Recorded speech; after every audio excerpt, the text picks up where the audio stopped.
শিশুদের ধর্মীয় শিক্ষা দিলে কি হয় জানেন? শিশুর মন হলো নরম মাটির মতো। ছোটবেলা থেকেই তাকে ধর্ম, ভালোবাসা ও আদর্শের আলো দেখানো হয়। 1.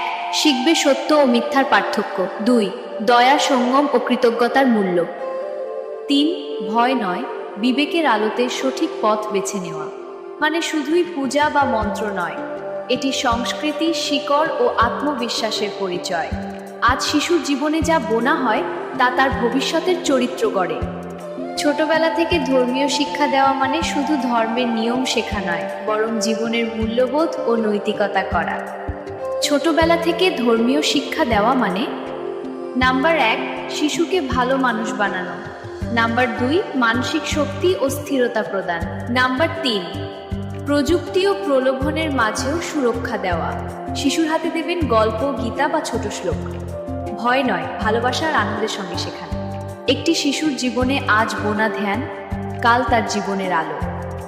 জয় রাধে, জয় শ্রীকৃষ্ণ, হরে কৃষ্ণ।